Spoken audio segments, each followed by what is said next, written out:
What's good, y'all? Coven back with another video. This video is a quick one, so I'm not gonna be long.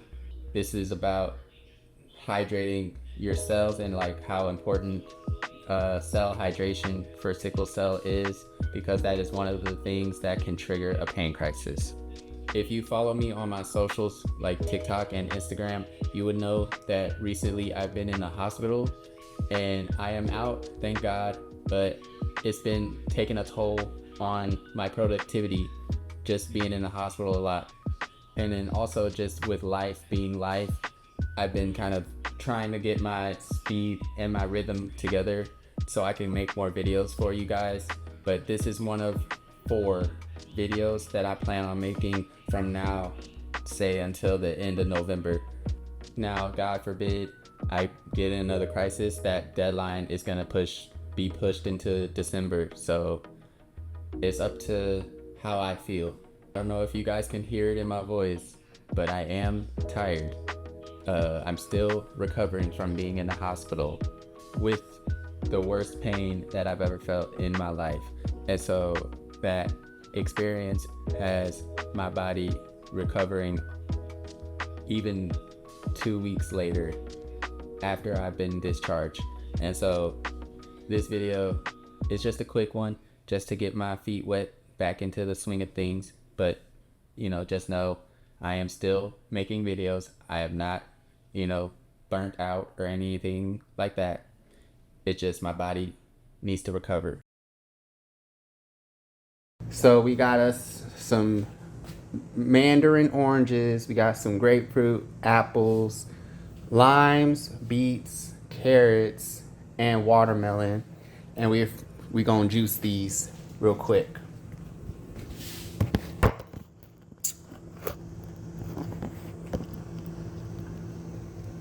All right.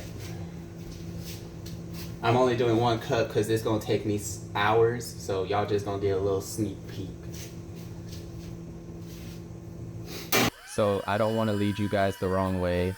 Of course, you guys already understand the importance of keeping hydrated and drinking water, but there is some nuance when it comes to people with sickle cell and how our bodies react to water, and the ways we absorb water is not the same as everybody else.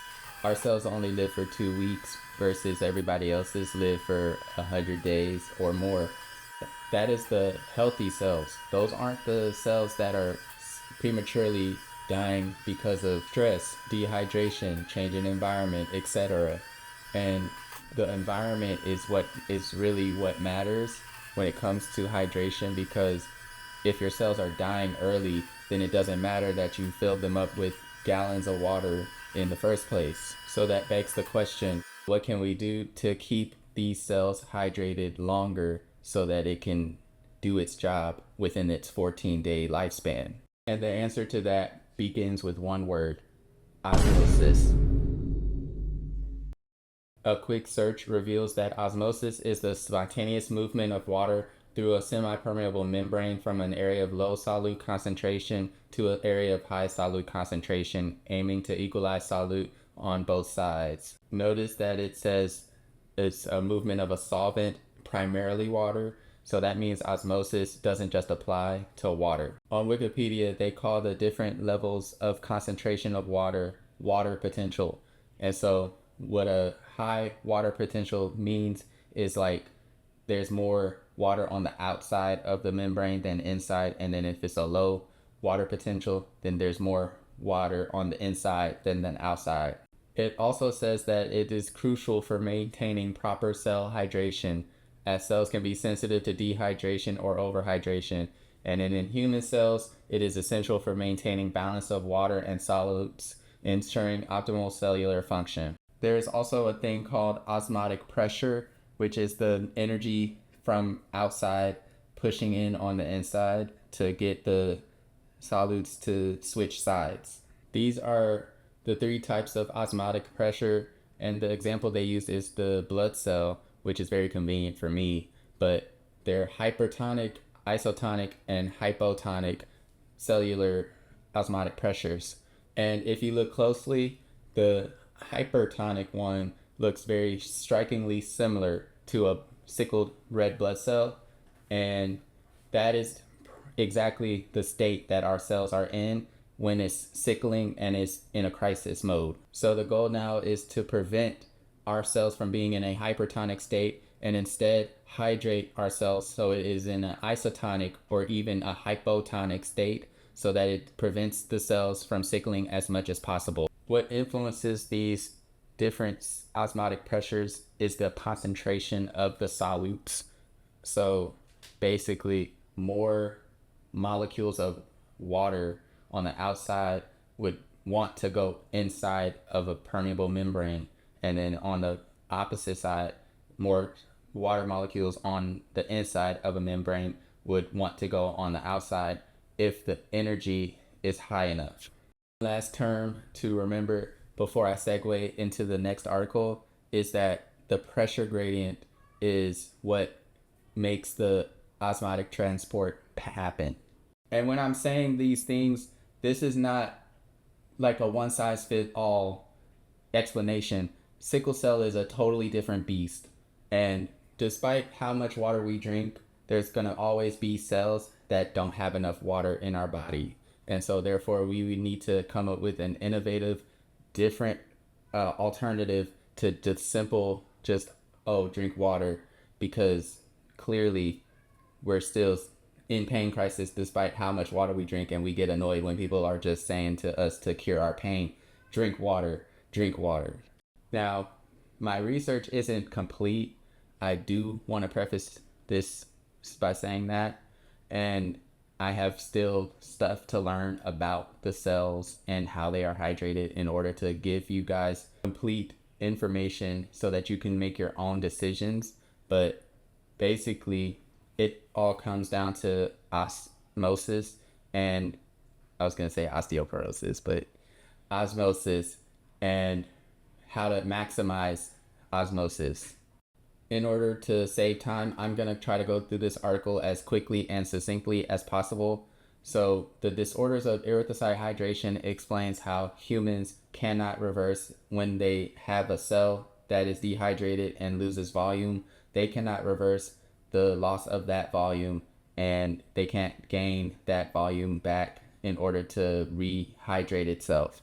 And that is problematic for sickle cell patients because once a cell that is sickled loses its volume, it is sticky, it sticks to veins and walls and stuff, and they cannot rehydrate. They have to be killed, they have to be destroyed, they have to be replaced by new cells. And this brings us back to what I mentioned before called the pressure gradient.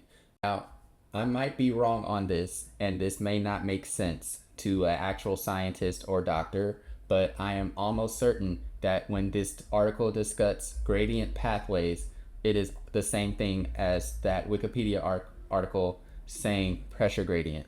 This article states that there are at least 3 pathways to mediate dehydration for sickle cells, and those are KCC, Gardose, and P-sickle.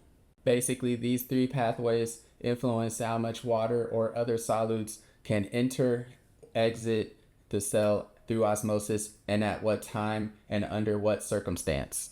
KCC is the pathway where after your bone marrow makes the reticulocyte, it forces the cell to lose its volume and lose its water and potassium in order to gain the hemoglobin that it needs to mature into a red blood cell. This process stops in regular people once the blood cell matures, but this is not the case for sickle cell.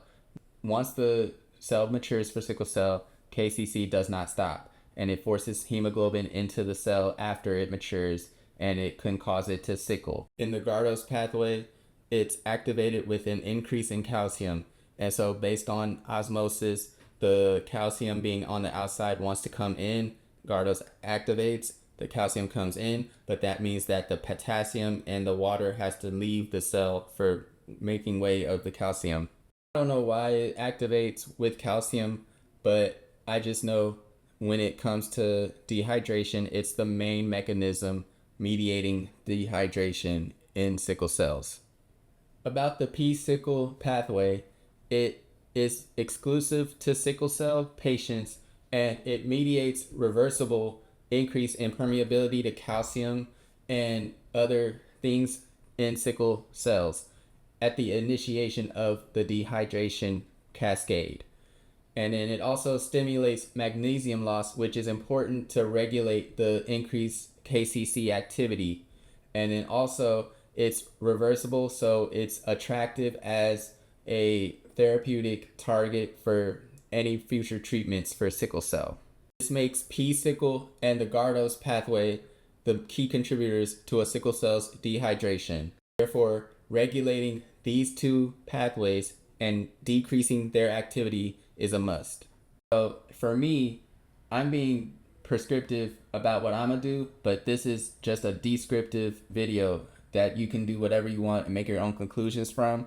But for me, I'm gonna start to decrease how much dairy I consume because calcium activates the Gardner's channel, and then increase potassium and magnesium and sodium. Because water is not enough just on its own. It will get undermined by the P-sickle and the Gardner's channels, making it leave the cell that it just entered if it's in a dehydrated state. My next assignment is to research foods that are rich in magnesium and potassium and all those other elements that I can use to hydrate my cells better, as well as using potassium and magnesium and all those other elements into what I drink also.